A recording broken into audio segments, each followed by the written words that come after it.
I used to think listening was just waiting for your turn to speak. Let me tell you how that belief cost me everything I cared about, and how a deaf musician, an empty concert hall, and the most uncomfortable silence of my life taught me that true listening is an act of love so profound it can rebuild what you thought was forever broken. My name is David. I'm 38 now. I work as a mediator in corporate disputes, which is ironic given how many relationships I destroyed by being the worst kind of talker, the kind who performs listening while actually just reloading. For most of my life, I was successful, charismatic, and completely alone. I just didn't know it yet. The old me could command any room. I had the gift of gab, the quick comeback, the story that topped your story. People called me engaging, dynamic, a great conversationalist. What they meant, I realize now, was that I was exhausting. I was a journalist for 15 years. I interviewed politicians, celebrities, ordinary people with extraordinary trauma. And I was good at it, technically good. I asked the right questions, I nodded at the right moments, I made eye contact and leaned forward and did everything the book said to do. But I wasn't listening. I was harvesting. Every conversation was a resource extraction. I was collecting quotes, gathering ammunition for my next article, waiting for the moment I could turn your experience into my narrative. I performed empathy like an actor performs grief, convincingly, but without feeling. My wife, Elena, tried to tell me. For years, she tried. "David, when I talk to you, I feel like I'm being interviewed," she said once. We were in our kitchen, 2019. I was typing notes on my phone while she spoke about her father's diagnosis. Cancer, fear, the kind of vulnerability that requires presence, not documentation. "I am listening," I insisted. "I'm literally taking notes so I remember everything." "That's not listening," she said quietly. "That's collecting. You're always somewhere else, even when you're here. You're always thinking about how to use this, how to turn it into something." I got defensive. Of course I did.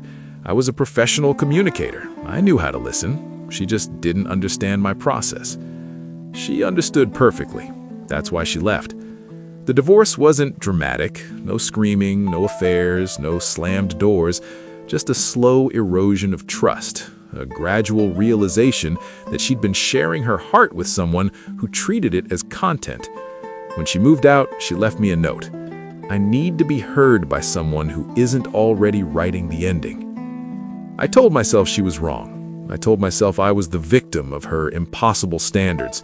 I threw myself into work, won awards, built my reputation as the interviewer who could get anyone to open up. The irony still chokes me. 6 months after the divorce, I got my dream assignment, a profile of Ava Chen, a concert pianist who'd gone deaf at 30 and learned to perform by feeling vibrations through the floor. The story was supposed to be about overcoming adversity, inspiration porn for the Sunday edition.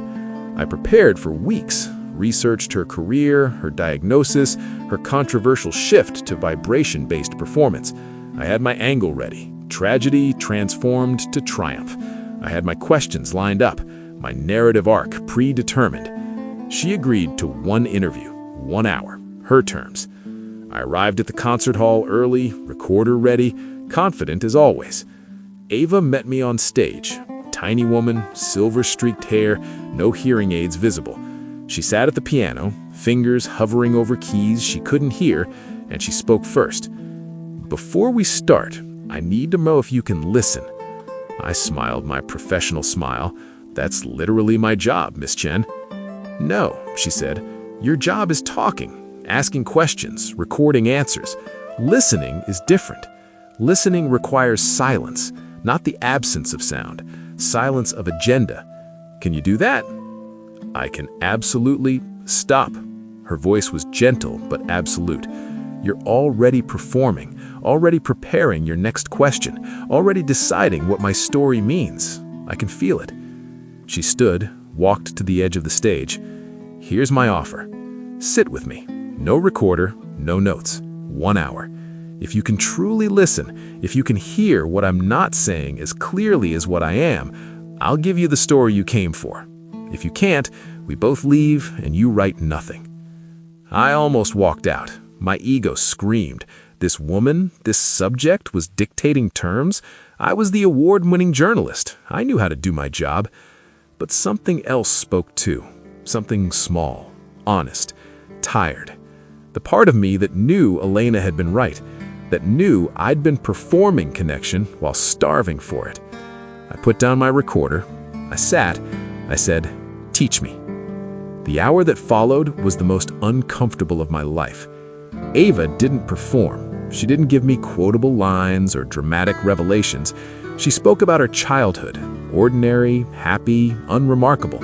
She spoke about her diagnosis, medical details, grief, the practical logistics of relearning her art. She spoke about vibration, about feeling music through her feet, about the discovery that she'd never truly heard her own playing until she lost her ears. And I struggled. God, how I struggled. Without my recorder, I couldn't relax into the knowledge that I was capturing everything.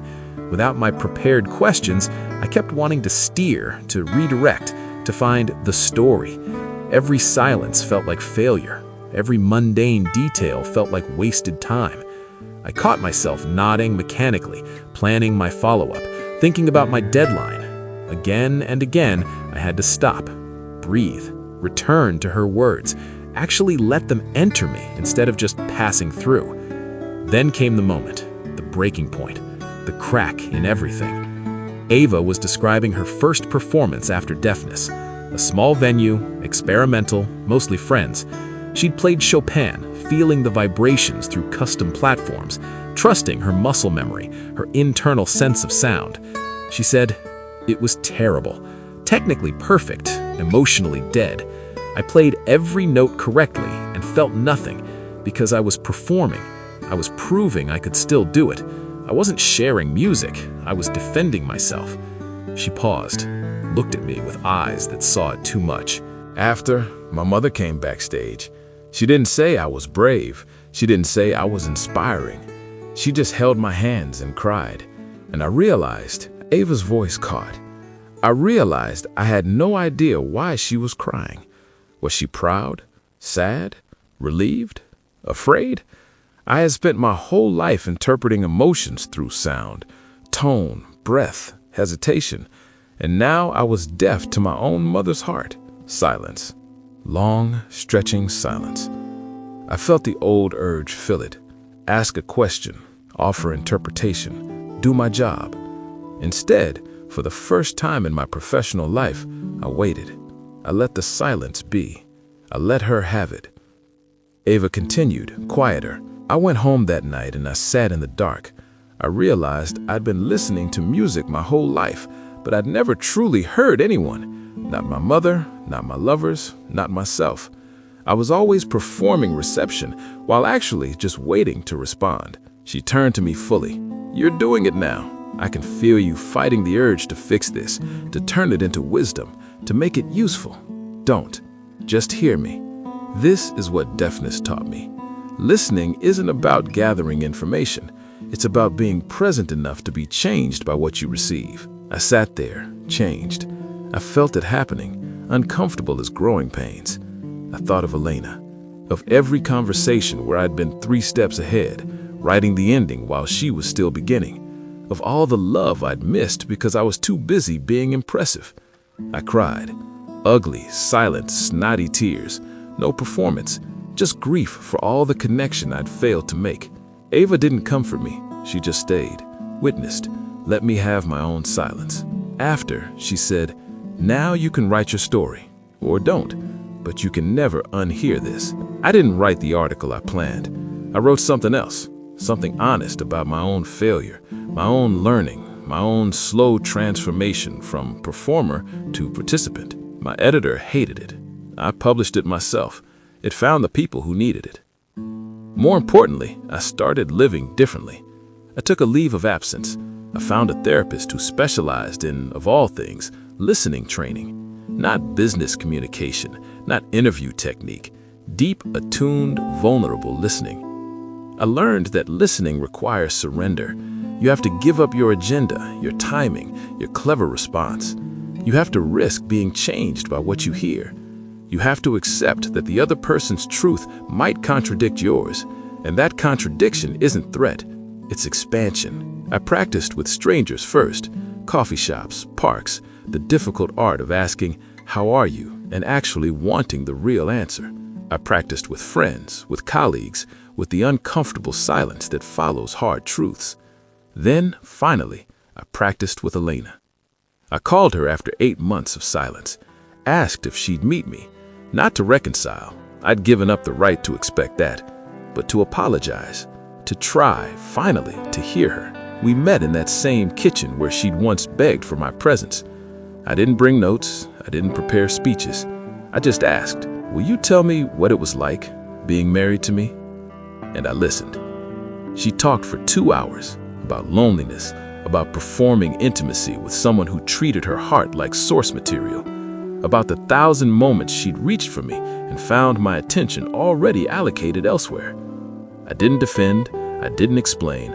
I let her words reshape my understanding of who I'd been, who I'd become. At the end, she said, "You're different. I can feel it. You're actually here. I'm trying to be. I know I failed. I know I can't undo it, but I'm learning, finally." We didn't get back together. That chapter had closed, but we became something else. Honest, connected co-parents who could actually hear each other. She met someone new, someone who listens without effort, and I felt genuine joy for her. Because I understood, finally, what she needed, what everyone needs. I'm a mediator now. Corporate disputes, yes, but also community conflicts, family estrangements, the hard conversations people avoid because they don't know how to be heard or how to hear. I teach listening, not technique, presence. I tell this story, Ava's story, Elena's story, my own. I tell people that listening is the most radical act of love available to us, that in a world of performance and extraction, true attention is rebellion. I struggle. Old habits whisper, the urge to fix, to respond, to turn your pain into my wisdom.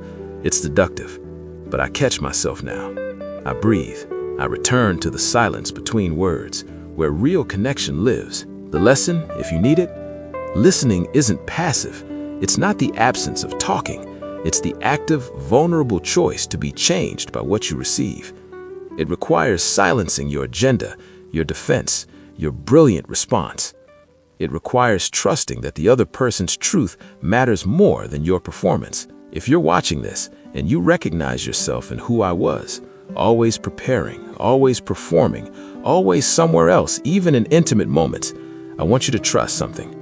Your next conversation, any conversation, practice this. When they finish speaking, wait 3 seconds before responding. Let the silence be. Let their words settle. Ask yourself, what did they actually say? What did they feel? What do they need? Not, how can I use this? How can I fix this? How can I impress them with my response? Just, what is true here? And can I be present enough to receive it? That's the door. That's the transformation. That's the connection waiting on the other side of your performance. I'm David. I'm still learning, but I'm finally listening.